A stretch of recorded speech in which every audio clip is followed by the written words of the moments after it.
The city of Ouagadougou was heavy with dust that late afternoon, the kind of golden haze that settled over the streets after a long day of dry winds sweeping from the Sahel.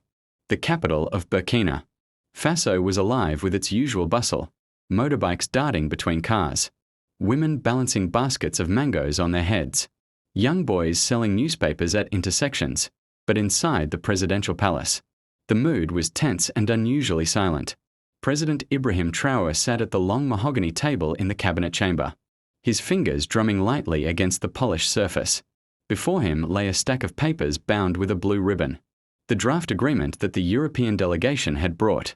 On the surface, it was supposed to be a partnership, a treaty promising development aid, investment in infrastructure, and closer trade ties.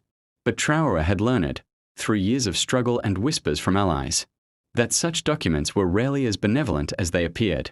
He leaned back in his chair, closing his eyes for a brief moment. The burden of leadership weighed heavily on his young shoulders.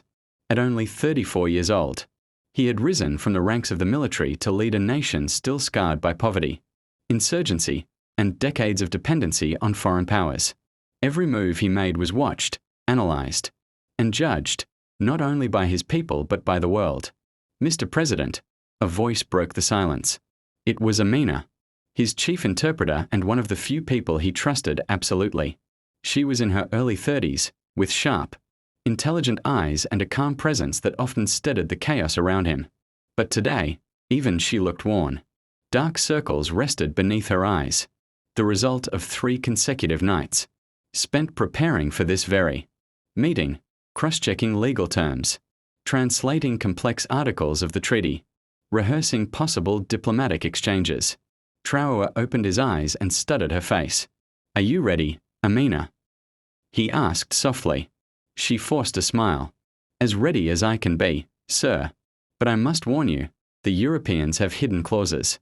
Their legal language is tricky." "Tricky," he repeated, almost to himself. He knew the word well. Tricky was how colonial powers had managed to carve up Africa with pens and ink, signing documents that generations later still chained nations to unfair debts and exploitative contracts. Outside the palace gates, the delegation from Brussels was already arriving, sleek, black cars rolling across the gravel driveway, flags fluttering, aides bustling with folders and devices. The air felt heavy, as though the continent itself was holding its breath. Inside the chamber, ministers took their places. Some whispered nervously, others stared at the doors, waiting for them to open. On the far side of the room, 2 security guards stood stiffly, their hands resting near their holsters. Traoré's thoughts drifted to his father, a farmer from Kaya who had often told him, "Words can enslave more deeply than chains." Ibrahim, always listen twice when someone speaks in a language that is not your own. Those words echoed now more than ever. Amina adjusted the headset she would use for simultaneous interpretation. Her fingers trembled slightly as she checked her notes. She had studied French and English since childhood, later mastering the dense legal vocabulary used in international treaties. But fatigue dulled even the sharpest minds. She prayed silently that she would not fail her president. The doors opened. The European delegation entered with polished smiles and tailored suits. At their head was Ambassador Lucien Moreau, a tall man with silver hair and piercing blue eyes. His reputation preceded him, known for being both charming and ruthless. The kind of negotiator who could convince a drowning man to sell his lifeboat. "Mr. President," Moreau said in flawless French, bowing his head slightly, "it is an honor to be here in Ouagadougou. Today we make history together." Traoré stood, shaking the ambassador's hand firmly but without warmth. "History," he replied, his voice steady. "Let us hope it is the kind that serves both our peoples." The men's Saturday papers were distributed. Microphones clicked on. The negotiation began for hours. The 2 sides exchanged pleasantries, arguments, counter-arguments. Amina translated tirelessly, her voice carrying every nuance from French to English and back again. She was the bridge between worlds, and she knew a single slip could shift the meaning of entire paragraphs. But as the evening wore on, her eyelids grew heavier. Her brain felt like an overworked machine. gears grinding under the weight of endless clauses, subclauses, and amendments. She drank glass after glass of water, but it barely helped. Then came page 156. It was buried deep in the treaty, far from the headlines and ceremonial introductions. Article 27, Section B. The Europeans had hidden it well. To the untrained eye, it looked like yet another technical clause about resource management and regional cooperation. But within it lay a dangerous word, one that could strip Burkina Faso of sovereign rights over its mineral wealth. Ambassador Moreau read the line aloud. His tone smooth and casual. The French phrase was, Les états concernent cedent, la gestion souveraine des ressources stratégiques auxiliary autorités, Europeans competence. To cede sovereign management. To hand it over, a trap centuries in the making. Concealed in legal phrasing, all eyes turned to Amina. Her exhausted mind grasped the words, struggled to align them in English. But fatigue blurred the edges, and in that moment she translated. The concerned states shall share the sovereign management of strategic resources with the competent European authorities. One word. Instead of cede, to give up, she said share. The room shifted imperceptibly. The Europeans froze for a heartbeat, then masked their surprise. The ministers of Burkina Faso, however, nodded cautiously, believing it to mean cooperation rather than surrender. Traoré's sharp eyes studied his interpreter. He trusted her, always had. If she said it meant share, then that was what it meant. He gave a slow nod of approval. And with that single word, history bent. The moment the word slipped from her lips, Amina felt a strange hollowness in her chest. She had translated thousands of pages before, contracts, speeches, treaties, but never had a single syllable felt so heavy. She did not even realize the magnitude of her mistake, not yet.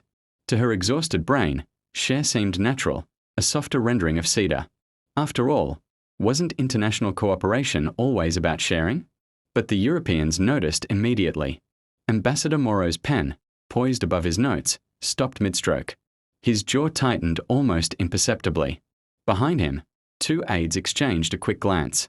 They knew what had been written in the draft. The word was cede, not share. To cede was final, absolute, the surrender of sovereignty.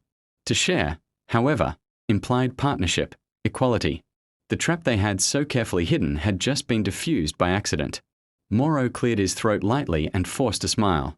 Yes, yes. Cooperation in management, he said smoothly, pretending not to notice.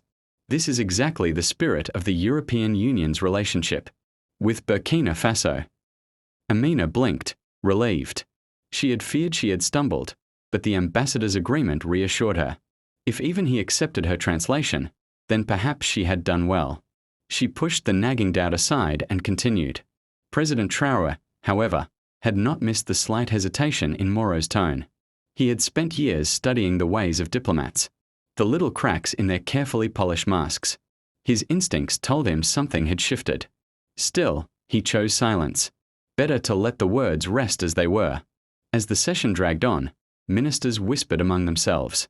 To them, the clause sounded like a fair arrangement, sharing resources with European partners while retaining their sovereignty. Some even saw opportunity, access to European markets, technical expertise, investments. None suspected that a single mistranslated verb had altered the very core of the agreement. Hours later, the meeting adjourned. The European delegation retired to their hotel, where frustration erupted behind closed doors. What happened in there? One aide demanded, slamming a folder onto the table. The clause was clear. We inserted it precisely to secure control over the uranium mines and the manganese reserves. Without that, the entire treaty loses its teeth. Moreau pinched the bridge of his nose. The interpreter. She twisted the meaning. She said share, and the president accepted it publicly. If we challenge it now, we risk exposing the clause. They will realize what we were attempting. So what do? We bide our time, Moreau said coldly. Perhaps the mistake will serve us later. Perhaps their ignorance will still allow us leverage. But for now, we smile and we sign. Meanwhile, Amina sat alone in her small office at the palace, her head resting on her hands. The fatigue of the past week crashed over her in waves. She had been translating since dawn, and her body screamed for rest. But her mind replayed every phrase she had spoken that day. Something about Article 27 bothered her. The French word cedar. Had she softened it too much? She pulled the draft copy closer, scanning the dense paragraphs. The problem was that legal French carried nuances not always present in English. Cedar could mean to yield, to transfer, to hand over. She had chosen share, thinking it conveyed cooperation. But what if it had meant something harsher? Her stomach tightened. She wanted to go back to the president, to confess her doubt. Yet she feared looking incompetent. Interpreters were supposed to be invisible bridges, not shaky foundations. If she admitted an error, she risked losing his trust, the one man who relied on her completely. That night, she went home exhausted. Ouagadougou's streets were quieter after dark. The motorbikes fewer, the vendors gone. Amina climbed the narrow stairs to her apartment and collapsed onto her bed without eating. Her last thought before sleep claimed her was a prayer. Let tomorrow prove me right. But across the city, inside the palace, Traoré could not sleep. He sat on his balcony overlooking the faint glow of streetlights and thought about that single phrase. He remembered his father's words again, always listen twice. Something about the ambassador's brief pause gnawed at him. Yet he also remembered the look on Amina's face, tired but certain. She had never failed him before. Could he risk doubting her now? The next morning, the newspapers hailed the talks as a success. Burkina Faso and EU moved toward historic partnership, one headline proclaimed. Another called it a new era of cooperation. Citizens were cautiously hopeful. After years of economic hardship, many believed this agreement might finally bring investment, jobs, and relief.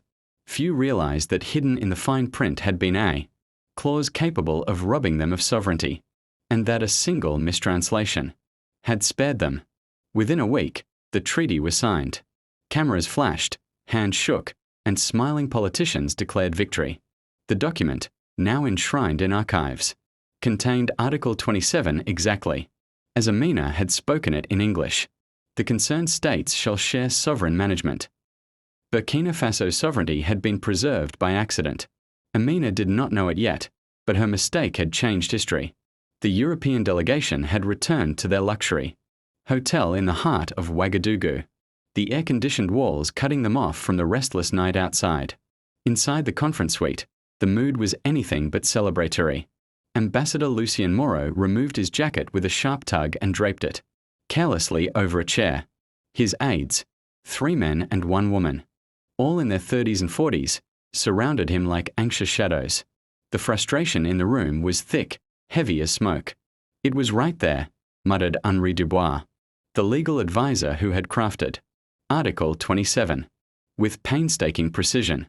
His French accent thickened as anger rose in his throat. We spent months weaving that clause. Months. And he spat the word as though it burned his tongue. She replaced seed with share. Do you realize what that does?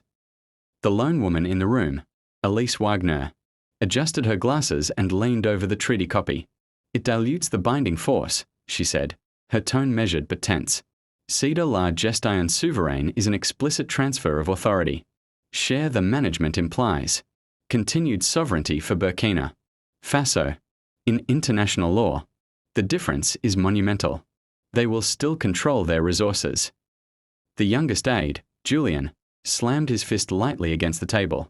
So what do we do? Correct her? Issue an amendment? Demand a clarification? Moreau raised his hand for silence. His face was calm, but his pale eyes burned with controlled fury. Think, Julian. If we press the issue now, we reveal the trap. Do you think Traoré's ministers are blind?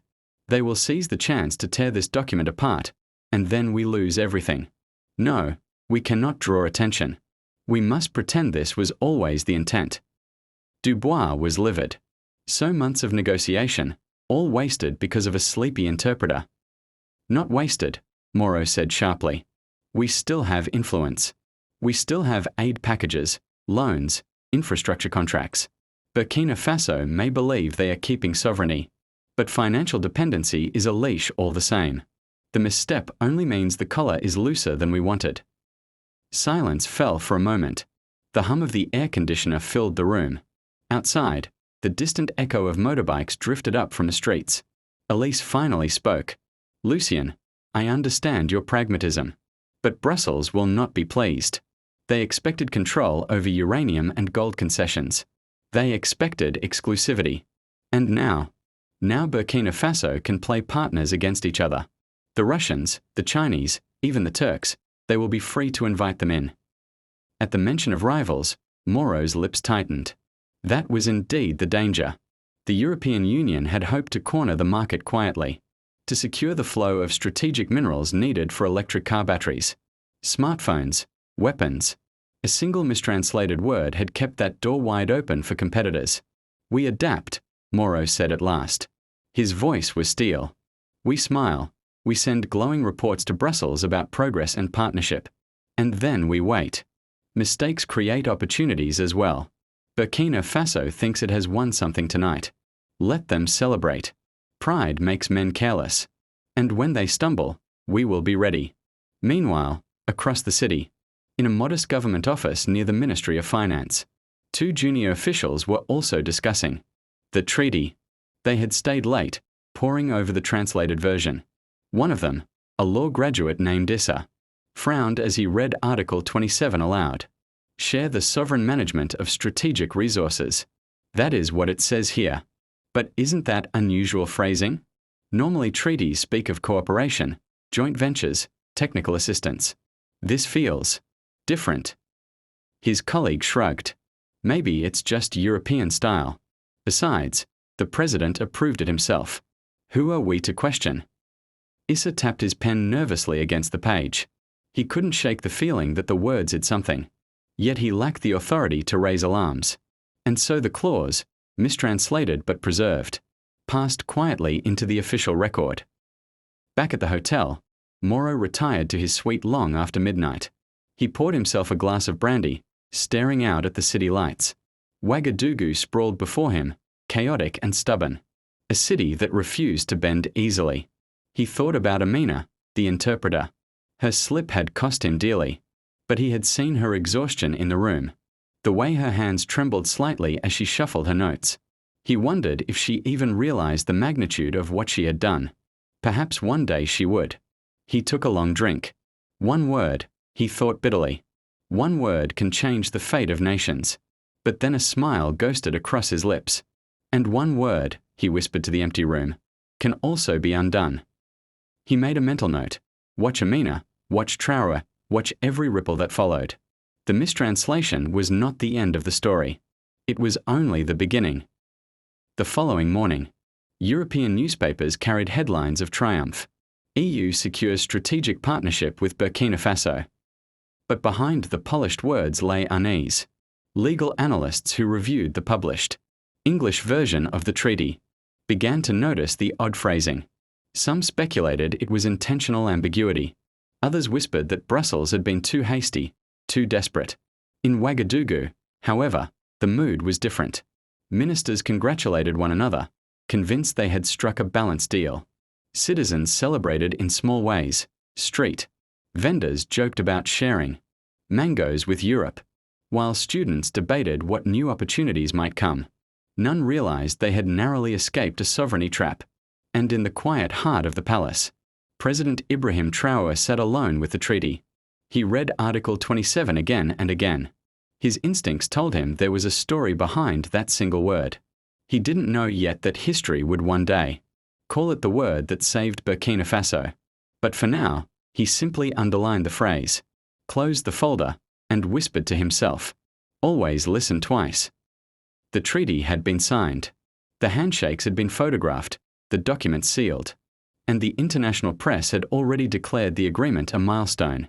Yet inside the presidential palace of Ouagadougou, Ibrahim Traoré felt no triumph. He sat in his private study late at night, the room dimly lit by a single lamp. The air smelled faintly of old books and desert dust, carried in through the windows. On the desk before him lay the treaty, its pages stacked neatly, the official signatures still drying in ink. He leafed through it slowly, page by page, as if by rereading he might uncover hidden intentions. And then he came again to Article 27, Section B. The concerned states shall share the sovereign management of strategic resources. The words stared back at him. They seemed simple enough: partnership, collaboration, shared responsibility. But something in his gut resisted. He remembered the brief flicker across Ambassador Moro's face when Amina had spoken. A flicker too quick for most to catch. But Traoré had been trained by life itself to notice such things. It wasn't the look of a man who had gained what he wanted. It was the look of a hunter whose prey had slipped at the last moment. He closed the treaty and leaned back in his chair. His thoughts drifted to the struggles of his people. Farmers bent over dry fields. Miners covered in dust. Mothers carrying children under the scorching sun. They had suffered too long under foreign dictates. First colonial rule. Then the crushing weight of international loans. Then the manipulations of global corporations. Every generation had been promised partnerships. And every generation had paid the price of betrayal. Could it be that once again, a trap had been laid? He rose from his chair and walked to the window. Outside, Ouagadougou slept under a canopy of stars. The hum of the city was softer at this hour. Yet it carried the heartbeat of millions, who depended on him to make the right choices. Always listen twice, his father's voice echoed again. And he had listened, once to the words spoken, and once to the silence between them. The next morning, Traoré convened a private council of his closest ministers. Only 6 were present. Men and women he trusted to place the nation above themselves. Amina was there too, pale with fatigue but attentive. The president spread the treaty across the table. We have signed something that will shape the next 50 years of this nation. He began. His voice was calm, but firm.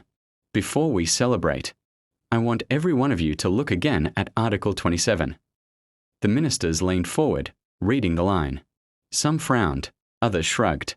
It says we will share the management of our resources with the Europeans. One minister said, "That seems fair. We lack infrastructure and technology. They will bring expertise." Fair? Another countered sharply. Since when have the Europeans acted in fairness when resources are at stake? Look at Niger. Look at Mali. Look at the decades of uranium leaving Africa while the people remain in darkness. The room grew tense. Traoré watched silently as his ministers debated. Then his gaze shifted to Amina. "What do you think?" he asked. She froze. For a moment. She wanted to sink through the floor.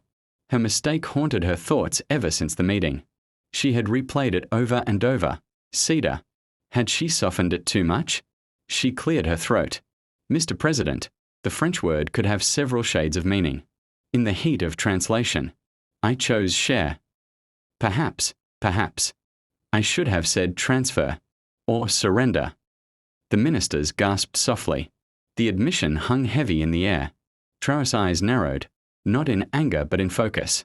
"So you believe the Europeans intended us to surrender management?" "Yes," Amina whispered. "That is how it reads in strict legal terms. But the official English text now says otherwise.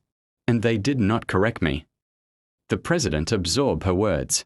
He saw the guilt etched on her face, the way her hands twisted nervously in her lap. Yet in that moment, he felt no anger toward her. Instead, he felt an odd surge of gratitude. Her exhaustion had shielded them. A mistake had become a miracle. He leaned forward, his voice low but steady. "Then we must assume they planned to trap us. And your mistake has bought us freedom." The ministers exchanged wide-eyed looks. Some murmured thanks to God under their breath. "Do we expose this publicly?" One asked, "Do we accuse them of deception?" Traoré shook his head. "Not yet. To accuse without proof would isolate us. Let the world believe the treaty is a partnership. Let Europe believe we are ignorant. Meanwhile, we will act with the freedom we have been given." He stood, his hand resting on the treaty. "From this day forward, we will not yield an inch of our sovereignty. We will develop our resources with partners who respect us, or we will do it ourselves. But we will not be tricked into chains disguised as cooperation." The ministers nodded, their faces lit with determination. And so, in that quiet chamber, a new resolve took root. The mistranslation had not only saved Burkina Faso from immediate danger, it had awakened its leaders to the necessity of vigilance. Over the following weeks, Traoré began to act subtly but decisively. He ordered a review of all foreign contracts related to mining and energy. He instructed his diplomats to diversify partnerships, reaching out to nations beyond Europe. He spoke in coded terms at public events, reminding the people that our future lies in our own hands, not in the signatures of outsiders. And always, in the back of his mind, he held on to the image of Amina's weary face as she confessed her error. A single word, spoken in exhaustion, had altered the trajectory of history. He would not waste the chance it had given him. As the ink dried on the revised draft of the treaty, a strange silence seemed to fall over the conference room. No one realized that a single word, partnership instead of protectorate, had just altered the trajectory of an entire continent. For Amina, the young translator who had carried the weight of the silence, Ibrahim Traoré's speeches for days, was both a relief and a burden. She had made the mistake during a late-night session, when fatigue blurred the boundaries of accuracy. Yet, that mistake had unintentionally stripped Europe's negotiators of their legal leverage. Had she translated the word correctly, Burkina Faso would have signed away layers of sovereignty without ever realizing it. But now, that same clause promised mutual respect, equality, and cooperation, at least on paper. The European delegation, unaware of the error at first, celebrated their victory, convinced that Burkina Faso had bowed to subtle dominance. But within Traoré's inner circle, whispers began to circulate. Advisors pored over the translated documents and recognized what had happened. Traoré himself sat motionless in his chair as his aides explained the implications. "So," he finally said, his voice calm but sharp as a blade, "they think they have secured control. But in truth, we hold the pen." Chapter 7. The What-If Shadow. The irony of history lay in this: one slip of the tongue, one misplaced word, one lapse in concentration, had shifted the balance of power. What if Amina had not been exhausted? What if she had translated perfectly? In that alternate timeline, the treaty would have shackled Burkina Faso to Europe's hidden sovereignty trap. The nation's resources, laws, and policies would have been filtered through European oversight for decades to come. It would have been the return of colonialism, dressed in modern, diplomatic clothing. The people of Burkina Faso would never have known the details until too late. International courts would have upheld the treaty as binding. The sovereignty of an entire nation, perhaps of several African nations, would have dissolved into legal dust. But in this timeline, thanks to a single human flaw, destiny bent the other way. Chapter 8. Amina's Secret Burden. When Amina realized her mistake, her heart nearly stopped. She replayed the recording of her translation late at night in her hotel room. The words stood out, glaring like a beacon: partnership. She buried her face in her hands. "Ya Allah, what have I done?" Her training told her she had failed, but her intuition whispered something else. Perhaps this error was not a failure at all, but a gift. The next morning, when she walked past Traoré in the hallway, he paused and looked at her. He did not say a word, but his eyes carried a strange glimmer, a recognition, a silent acknowledgement. Amina lowered her gaze, her secret heavy within her. She never confessed the truth, but Traoré seemed to know. When Netanyahu rose from the table, he stepped into the garden and took a deep breath. The sky was covered with stars, and the silence of Jerusalem pulled him into deep reflection. Beside him stood the man who had once wandered the streets in despair, but was now on the threshold of an entirely new life. "You know," Netanyahu said, gazing at the stars, "the greatest wealth in life is being able to touch another person's heart.